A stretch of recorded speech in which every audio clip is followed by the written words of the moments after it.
Welcome to Beyond Sight, a BISM podcast. I'm your host, Kwalik Ford, and I am ready to take you on this journey through discovering the stories, the impact, and the empowerment that is found within our blind community here at BISM and beyond. This podcast is sponsored by donors like you, listeners like you, so subscribe, like the podcast, and continue to join me on this journey. Before this journey begins, here's a quick ad.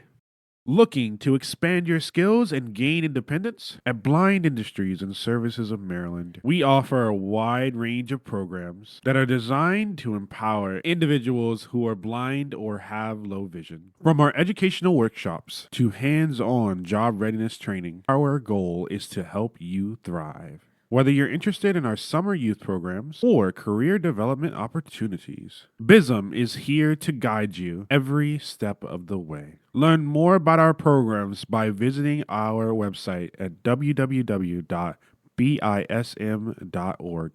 Take the first step toward building your future with us. Hello, one and all, and welcome back to the Beyond Sight BISM podcast. I'm your host, Kwalik Ford. Happy holidays, everyone. I'm super excited to bring you another wonderful interview with two super guests. These two individuals are really the embodiment of what it means to be BISM, in the sense that we have not only someone who's been here for 35 years, who's literally been a part of the BISM family forever, and also someone who is continuously making sure that our programs and everything we do has accessibility at the forefront. And we know from episode 3 with Dr. Goss, and if you don't know from episode 3 from Dr. Goss, then this isn't working. My plugs aren't working, and I will try harder. That accessibility is a crucial part of his mission for our company and our mission as a company. So I want to introduce our wonderful guest today, Anica, who is our accessibility and training manager, and Tony, who is this wonderful person who's worked at BISM for 35 years and currently works in our paper department. How are you guys doing? Just fine. How you doing today? Good, good. So, Tony, man, 35 years. Mm-hmm. That's a long time. In episode 4 last month, we had Tom Owen with us, and he had said he'd been working here for 26 years, and I had said that I wanted to add 23 more years so I could get there. But 35 years, Tony, 35 years that's a long time. Yeah, boy. Tell us, how did you start at BISM, and what has made you stay for such a long time? Well, I started at BISM in January of 1989. I was engaged to get married. I was working at a company called Vocational Services and Production. It was VSP. I was only getting paid piece rate, and I was looking for a job that was going to pay me like an hourly salary. Mm-hmm. And a friend of mine asked me, have I ever heard of BISM? I said, no. So she told me how to try it here. And so I called, and they set up an interview for me. And I came out here, and they hired me on the spot. And I've been ever since. Okay. The thing that I was impressed with BISM was, after I graduated from the Maryland School for the Blind, I called around different places, and I always got excuses. Oh, you're blind. We don't want to take a chance on you hurting yourself. You're blind. Our insurance won't cover you. Just one thing or another, due to my blindness. When I came out to BISM, it's like they treat me like any other employee. So that's one thing that kept me here. Yeah. When you started back in 1989, what department did you start off in? I've been in production pretty much throughout, running them out and cut on the Polar machines, which is like the big blade that cuts the books. I done ran the stitchers, which is like big staple machines that staple the work together. I've been mostly like catching on the pads and all at the tape machines, because we got to tape books and all so that we can put the customers' logos or names or whatever on the books, make them custom made for the customers. And so I'm one of the people that put the work on the pallet, and you got to be kind of fast with that and persistent because you can't just throw the work on the pallet any old kind of way. So I have to put it on there neatly. And I've been doing back and forth stuff like that there for all these years. Wow, that's really awesome. So, Anica, Yes. let's switch to you. How did you get involved with BISM? Ooh. So I started at BISM as a part-time employee. I was teaching GED and adult basic education classes. I was contracted from a nonprofit where I worked full-time, and I learned a lot about blindness here. And I would start classes by asking students about their day and what they had been working on and learning. And that was a big part of my introduction to blindness. I was really interested in learning more, and I had the opportunity to enroll in the core program as a student, and I got to take all the classes, and it was a lot of fun. It was really great to learn from my peers and to have my peers be my teachers, and it was a really great learning experience. So I'm very grateful for that. I'm not blind. I didn't come in with blindness skills, so I really had a lot to learn and had a really great time. I started teaching job readiness classes here and started working out in production with some new associates, kind of helping out with their orientation and their onboarding, and started to learn about production and got put to work. And other associates would teach me how to sew and how to do different things. And I had a lot of fun. So I started working in production as an engineer and really learning about how things work. I really like learning how different processes work and machines. And I got to meet people. People here are great teachers. They know what they're doing. They're the best people to teach others about how things work, and really trying to kind of take both experiences and combine them. So now we have a new department here at BISM, which is the Training and Accessibility Department. So it's really trying to focus on making sure associates have the supports and the tools to be successful in what they do. That's really awesome. There's a couple parallels I can draw. Tony, I also went to the Maryland School for the Blind. And so we're both alumni. Look at that. Look at that. My parents also went to the school. So when did you graduate? 1985. 1985. Yeah. Okay. My parents definitely did not graduate in 1985. My mom might have been in like elementary school, I think, at NSB at that point. Make me feel old.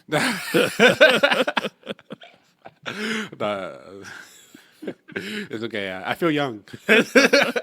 And then, Anica, you going through the core program is super important to me as someone who spent my first 3 years here at the company working within our core department, teaching students, knowing that you went through as someone who is fully sighted and stuck to it is really powerful, because non-visual training is very difficult. Being put under learning shades, which are modified blindfolds that we use to equalize the playing field to make sure all the students can learn non-visually. And to do that, and knowing that you have the ability to see, and knowing that you don't really maybe need the skills, so to speak, I think anyone can gain from non-visual skills, but that's a very difficult ask for anyone, even for people who need the skills, and to come in and say, you know what, I want to do this. I want to understand blind people better and understand how they're teaching each other how to be successful. That's powerful. That's really awesome. So, Tony, do you remember the first time you met Anica? Yes, actually, I was a student at the classes that she was teaching on Saturday at the adult literacy classes. I was want to better some of my academic skills because I'm not a very good reader and writer for stuff like that there. So I wanted to try to improve upon some of that, and I was taking Anica's classes on Saturdays. And Wow. that's how I first met her. We had a great time.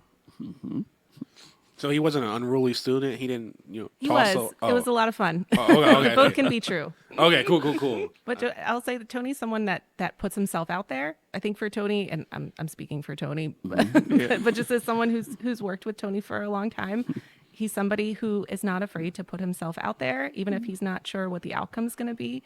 He's willing to try, and because there are a lot of great things that can come from trying, but you have to take that first step in order to see what happens. And I think he's also been, I'll say on our Saturday class at Lyft, he's been a model for other students who might have difficulty trying, and to push people in a really supportive way to say, you want to get better, then you need to try. Yeah, 'cause I believe in at least giving effort to at least try, even if you don't succeed where you want to go. At least give it a try, because you never know what you can accomplish until you try. That's powerful. It's really great to see that you've taken on being a leader and pushing others to grow, because we need that. We need that in the blind community a lot. Those people to help uplift others, because it can be hard to be a blind person. Oh, very hard, yes. Yeah. And there are a lot of external forces that are communicating it's that success story. You got into it a little bit, and I want to dig into it a little bit more, right? Where you were talking about how you were looking to transition to a job where you were getting more money, you were getting, a salary, and also that you were treated as if you were capable. Yes. And you experience denials based on your blindness, which is illegal. Like let's start there, right? It is illegal to do that. Totally illegal, but it does happen. Exactly. And to come into BISM and to be able to be put in a position to succeed is important. Ideally, hopefully through this podcast, again, we're reaching out to employers, we're reaching out to other people to help them understand that they can also do the same thing. They can also put blind people in the position to be successful.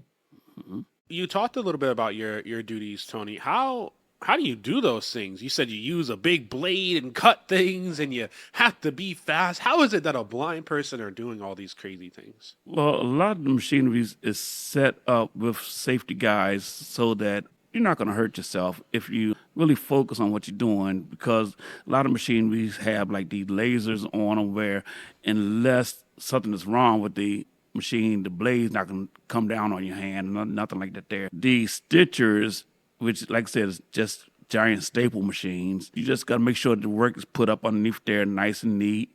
And the machinery is set up where it cannot come down on your hand even if you wanted to, until you push the buttons to release it. So unless somebody is pressing the buttons for the machine to come down, it's not going to come down and hurt you or anything like that there. Were you initially at all worried about working in production when you first started, or did you feel confident from the beginning?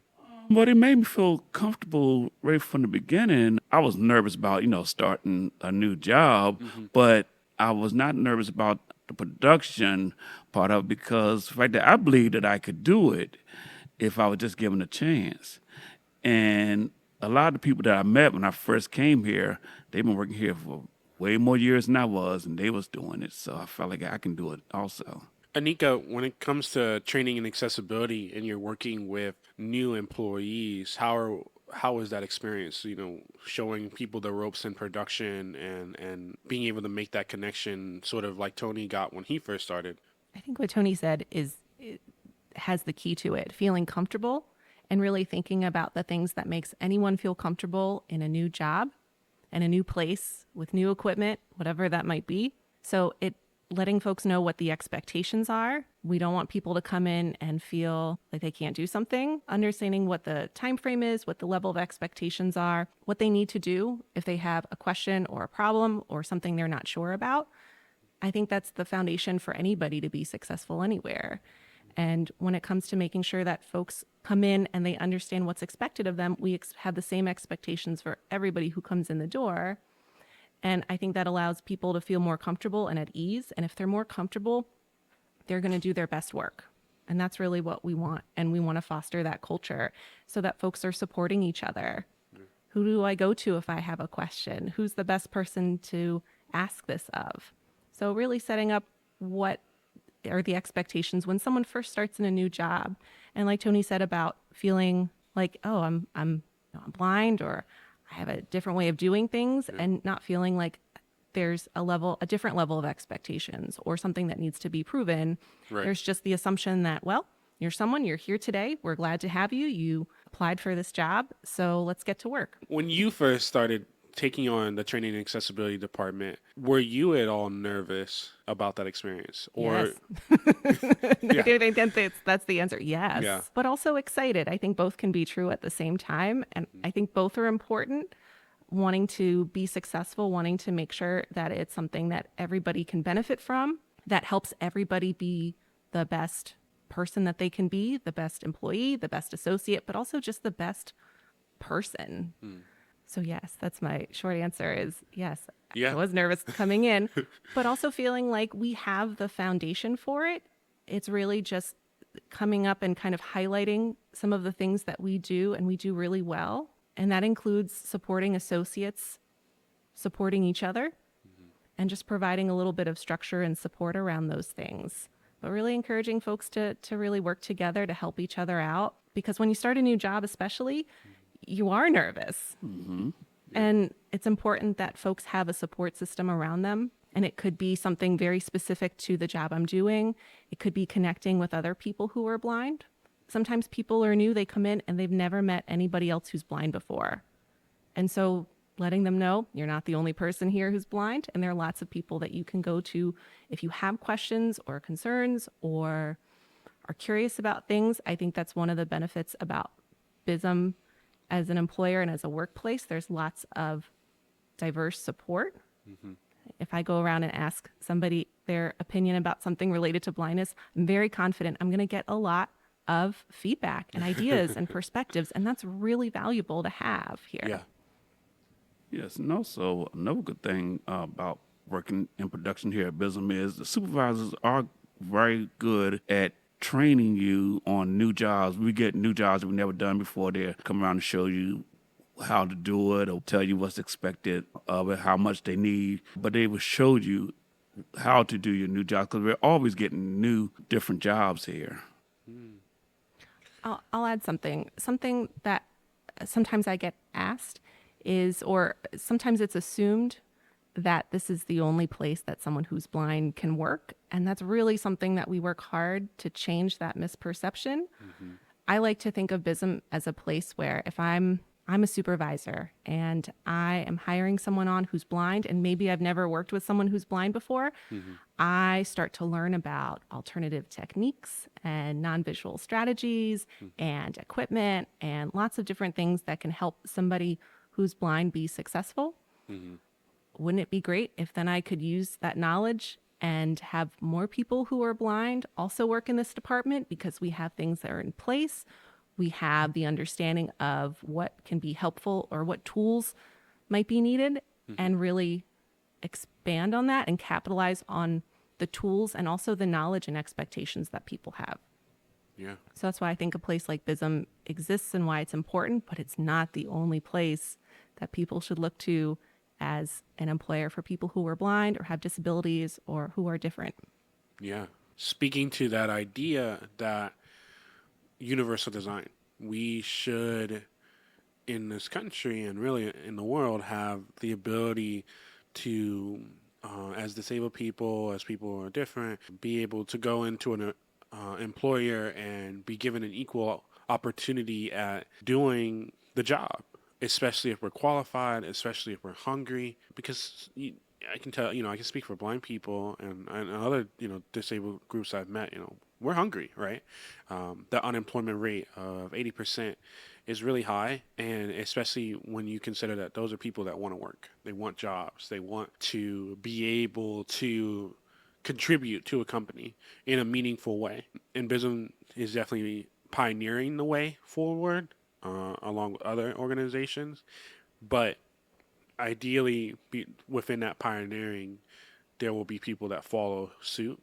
We talked about in our second episode how that's happening within our youth programs, going out into the communities and providing our youth students with those experiences, those mom and pop stores giving opportunities to our students to grow. But that needs to happen on a larger scale. That has to happen for not just BISM employees or BISM students. It has to happen for any blind person that walks in and that's hungry and is qualified or that just needs a shot. Because you're going to get workers like Tony who are going to be loyal to your cause for 35 years, And that's powerful. I'm going to be real with you, Tony. I'm 23. I don't know, 35 years. Like I can't even imagine it. I think about it. I'm just like, wow, could I sit somewhere and not because of I love what I do at BISM, I can see myself being part of the mission and doing all the things. I just like, man, I might move to Alaska. Like, and so this is the point in our podcast that I have to spill the tea. It is the holiday season, and off air, I had asked you, Tony, what was your favorite holiday? What was that holiday? Christmas. Christmas. Okay. Anika, do you like Christmas? Yes. Yeah, I love Christmas too. In our segment of Spill the Tea, what was the worst Christmas present you've ever received? You don't gotta say any names. You know unless you want to. I'm all about the tea. But what was like you look down and you're like, man, I'm gonna smile, but internally, I have an answer that comes to mind. oh snap! Anika is ready. Let's go. Let's go. So growing up, I was this is at an age where having your own TV was a privilege, and I was told I was not allowed to have a TV until I was 12 or 13 maybe. Oh. And so it was a Christmas where I wasn't expecting anything in particular. I didn't have a particular ask, but I think I was the first person awake, and I went downstairs and there was a huge box for me. And you're a kid, you go in, Yeah. you check it out, and you kind of figure out how heavy is it and how big is it. And it was a big square box, and it had one side that was really concave. It was kind of curved. And I thought, oh my gosh, my parents broke their rule. They got me a TV. And so I just started getting everybody up, my brother, my sister, my parents. And when I opened it up, it was not a TV. It was a globe. It was very disappointing. I still think about that as just getting so excited, but feeling so let down afterwards. Like a Earth. Yeah. Like spin the globe, put your finger on a place where you want to go. And my parents were so thrilled to give it to me. A globe. Yeah. Do you feel like you have a good geographical understanding of the world now? It's geography is something that my family's very passionate about. And I do, I have a globe in my office right now. I have a tactile globe. If anybody ever wants to come by my office and spin the globe and figure out where everything is. Is it the same globe? No, it's not. Okay, But the happy ending to that story is I did get a TV like a year later for my birthday or something like that. So it all worked out okay. All right, Tony, it's on you. All righty. I'm not going to tell you who gave this to me, but the worst Christmas gift I think I ever received was someone gave me a box with about 3 or 4 plastic bowls and some plastic spoons and about 6 cans of Campbell's soup in it and a box of Ritz crackers. And that was my Christmas gift. Oh. I was not too. I mean, I was expecting more than that. I did not. I could have bought my own soup and, went to the dollar store and bought my own plastic bowls. I was not. I smiled, but I was not pleased. To be honest with you. Wow. Sounds very disappointing. Yes, that's. Could you imagine? I can't even. Happy Merry Christmas, and then you open it up and it's like was it like chicken noodle or? It was chicken noodle, chicken and rice, and I forget what and cream of chicken. Oh. And some plastic spoons and plastic bowls like what you'll get from the Dollar Tree. Oh no. That would have been okay. Or this, well, I thought you could put that in your locker for lunch. No. I'm like, no, I could have did without a couple of cans of soup. I could have bought that myself. So anyway, I was not too pleased with it, but I said thank you anyway. But I did get the very best of the Muppets on DVD. They gave me that as well. Oh, there you go. Did they get it for you so you could watch it as you ate your? Yes, I would imagine. Oh man, there's nothing like a warm bowl of Campbell's chunky chicken noodle soup and Who's now a the sponsor Muppets. of this podcast? Yeah, that's right. You ask a question and you always prepare yourself to answer that question, but I don't know, guys. Your answers are pretty epic. So for Christmas one year, I had a friend who knew that I was a big fan of this cartoon called Bakugan, and Bakugan is this cartoon about like aliens who teenagers like do battle with, kind of like a Pokemon type energy. And they bought me what I thought at the time was Bakugan, because they were like, "Yeah, man, I got you your favorite thing ever." And so I was like, "Okay, I'm excited. I'm ready." And I went to open it, and it was a Rubik's cube, and it was a Rubik's cube that had Bakugan pictures on it. However, at this point, I was totally blind, and so I couldn't see the Rubik's cube. There was no way for me to like actually solve it realistically speaking. There are tactile Rubik's cubes that are really cool, but I just remember being like, "Oh, thank you. This is great." But the kicker to the story is that they asked me for it the next day. So I saw, they said, "Hey, could I was supposed to give that to my little brother. And can I have it back?" And I was like, "You know what? Merry Christmas." I am not still friends with this person. That has been Spill the Tea, Holiday Edition. We know we just spilled the tea, but here's some more tea for you. BISM's work would not be possible without the support of our community. Want to make a difference in the lives of individuals who are blind or who have low vision? Consider giving back through donations. Whether it's financial contributions or in-kind gifts, your time, your generosity. Help us continue our mission of education, empowerment, and employment. Visit bism.org/give to learn more about the many ways that you can support us. Help us change lives today. So let's zoom out for a second. Tony, I know you work in the paper department. Yeah. What do we do overall in BISM? Like, what is production? Like, how many departments are there within production? We have the chemical department, Okay. which produce all kinds of cleaning products that you can use around your house, and they also make like hand sanitizer and things that you can scrub your floors with, or clean your basins or stuff like that there. And they make all different kind of chemical products. Then there's paper, which I work in, where we make braille paper, and we also make legal pads, easel pads, custom-made pads for the office or whatever. We can do that. Then we have the sewing department. You got the warehouse, naturally, but there's, I would say, about 4 or 5 different places in production. Awesome. Anica, did he miss anything?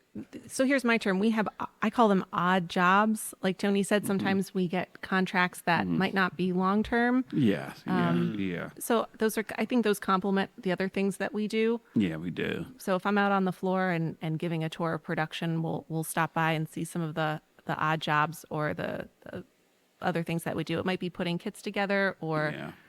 Because we also have a contract for the state prisons where we put things together that they sell in their commissary. Oh, wow. And we do stuff like that there. One of my favorite jobs is these jobs that called calendar boards, where they're you can actually put calendars on like these big wooden boards, and we got to like put these rivets in it to hold the calendars in place, and got to put out large production of those, and I really enjoy that.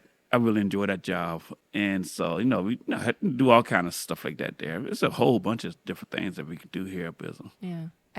Whenever I go out onto the production floor and maybe I'm looking for someone, I always have to prepare myself for a long walk because we have more machines than people. And usually, if I'm going out on the floor in the morning, folks might be in one part of the floor, and in the afternoon, folks might be somewhere else. And folks are cross-trained to operate a lot of different pieces of equipment. And I agree with Tony, it is hard to count the number of different things that we do because we're always doing a lot of different things, that people are always moving around to different areas of the floor. Sometimes there are shortages or supply chain issues, or there are huge demands. I know I came out a few weeks ago, everybody was putting together toolkits. Yes.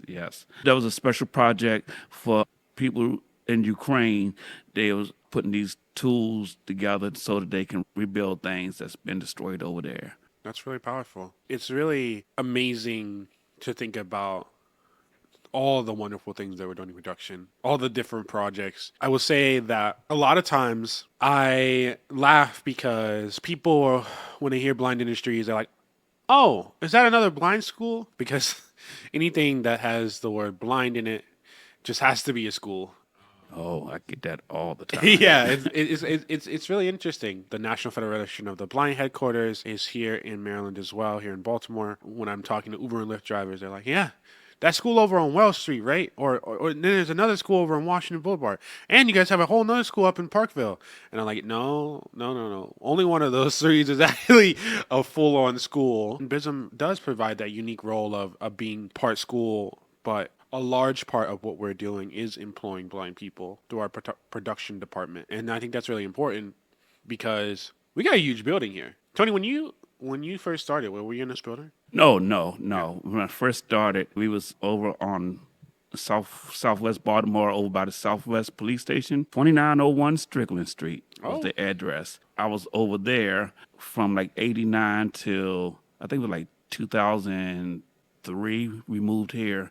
We've been here ever since. Yeah. One thing I like about blind industries for me is, although I'm never going to be rich by no way, shape, or form, but through my employment here at Blind Industries, I was able to get married, raise 3 children, and become a home owner. I bought my home based on my ability to have employment. Because when I first went out to try to get my home, they stated that I needed a steady income in order to, to be approved to buy a home. I got my job. I've been working here, and now I'm a homeowner. Wow, that is awesome. That's where Tony's going to have us over for our big Christmas party in the holidays. Yeah. He doesn't know that yet, but And have actually good gifts. Yeah. No suit. Being able to get married, have for family, and also to be a homeowner, that's impressive. Yeah. And that's not impressive because you're a blind person. That's impressive because you're just a working class individual, and I think that's just a hard thing in general, right? Yes. To get to that point. I think a lot of people would say, man, a blind person having a house. But our goal through this podcast and through the work we're doing every day is to help people understand that that's not crazy. Like, blind people should be employed. Absolutely. Blind people should be able to get a house. Blind people do have families. And so it's just amazing to know that you were able to come here and make all those things happen for yourself through gainful employment. Yes. You've been here for 35 years, but BISM has been doing this since 1908. So it's one of those things that we've been doing the work for over 100 years. Now, ultimately, that work has evolved, and I think that we're getting better each and every day. I think Dr. Goss is a wonderful president, and he definitely shared his goals to help lead us toward the future when it comes to accessibility and continuing to promote blind people through upward mobility, and also this podcast, again, that way of spreading the word, showing the message that blind people are making an impact. The work that, Tony, you've been doing in production has directly benefited both the state of Maryland and the federal government, as well as other private consumers. And that's important. We're making military uniforms. We're providing sanitary products and personal protection products to many, many people. And we're continuing to expand that now each and every day through our sales department, which if you listen to our last episode, you know about 2 of our wonderful sales reps. If you ever think that I'm going to stop plugging it, think again. Just want y'all to know. So, Anica. yes. What do you envision going forward, training and accessibility doing? That's a really great question. I have lots of answers to that. I'll say, I think that sometimes, like you said, people see us as someone who manufactures different products, whether they be paper products or chemical products or military uniforms or other textiles. We're an organization of people who can do a lot of different things, who do a lot of different things. And I think my role is to challenge everybody to not only think about how they currently contribute to BISM's mission, but how could they do more, or how could they do something a little bit different. And with that comes a little bit of nervousness and some unpredictability. But I think if you build that trust and you have that support, we're all in this together and we want each other to grow and to try new things. I think it's really about trying. And my role is to help support having that space where people can try out new roles, new responsibilities, new projects, new things, new initiatives. So really getting us to really think about, we're an organization of people who can do a lot. And some of it we don't know yet because we haven't tried it. But just like any business or company, we continue to evolve. So as we evolve, we'll have accessibility in mind, making sure that our processes are in place so that things are not just accessible, but usable, and that they're effective tools for us, and that folks can figure out what tools work best for them and have the supports to encourage each other to try something new or learn a new skill. That that is wonderful. And I'm glad that you're a training accessibility person, because that vision for the future is super powerful. And I know that you walk the walk. I always see you around perpetuating that mission. Not only that, you inspire so many people. You know, Yes, you I do. I hark back to our youth students because we were sitting around one day and during the summer, and they all 12 of them were like, "Where's Anika? Where is she? Like, where's our auntie?" And the moment they saw you, they're like, "There she is! Let's go!" And they all like swarm you, and it's really, it shows that you're making an impact, right? Our core students, they know about you. Our production employees, they know about you. Everyone knows Anika, from the Eastern Shore to the Western Maryland to here in Baltimore, all the way out to Raleigh in North Carolina. We're doing so much, not only here in the state of Maryland, but beyond that. And I think it's important to have someone that is so personable, so likable, in a position that is to help form where the company goes when it comes to training and making the processes accessible here within the company. I think something I've learned is that if you're not having fun, it's really hard to get people to be in a space where they want to learn and they want to try new things. And nobody can do that on their own. No one person can do that. But if you start to encourage other people to be supportive and sometimes silly and fun, I think that only helps bring out the best in each other. Yeah. I know you have lots of fun. I've heard about the Great Shark Attack. Oh, so just saying. Careful, Kwalik. Your birthday came and went, and nothing was done to your office. So just know that's known. Well, I'll be on the lookout. I like huskies. And so, Tony, what do you feel is the message that blind people that may be in your position that you were in back in 1989 should know now? That it is possible to have a successful life as a blind person and as a workable blind person. You don't have to sit around and just depend upon others to support you all throughout your life. If you really would like to get out here and try to learn new skills, there are places for you to go, and there are people that's willing to work with you to do that. All we need is the opportunities and a chance to do it, and that it can be done, and you can have a successful and viable life just like anybody else if only given the chance. But you have to sometimes go out and seek it out, because it's not going to look for you.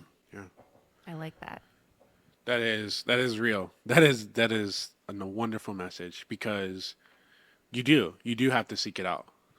And that is something that I know that you're making sure that the people you're working with every day, Tony, know. And it also sounds like even in your classes, that's something that you're doing with Anika, which is amazing. And it's something that BISM as a whole is trying to do. We really want people to know that. And I'm so glad that you touched on that, because it's just hugely important. It's hugely important to everything that we do And it's hugely important for blind people to know that there are successful blind people, and it is very possible to become one of those successful blind people. And it's also hugely important that everyone that is not a blind person, that when you meet a blind person that is seeking an opportunity, give them that opportunity or help them find those opportunities, because if they're seeking, they're hungry. And everyone deserves a spot at the plate. Like, everyone deserves to be able to try to sate that hunger. And so I really like that.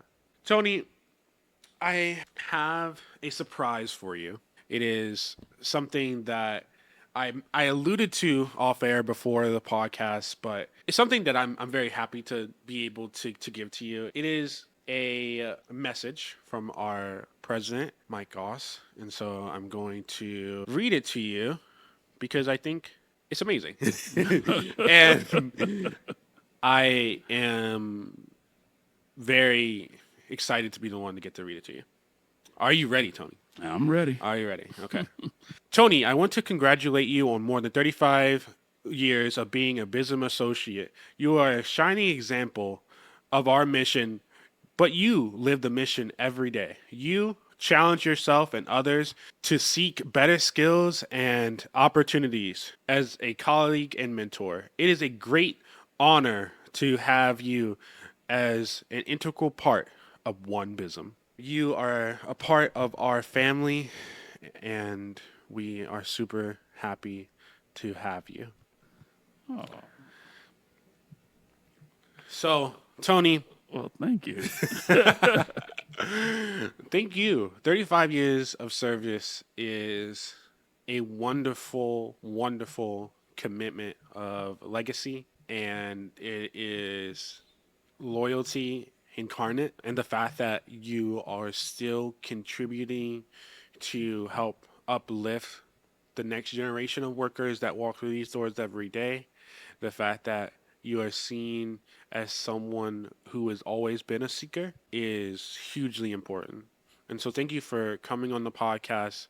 Thank you, Anica, for also joining us. You recommended Tony, and that is the best thing you could have done, because it gave us the opportunity to highlight the two of you as really, again, the core of what it means to be the BISM family and the core of what it means to push forward our mission.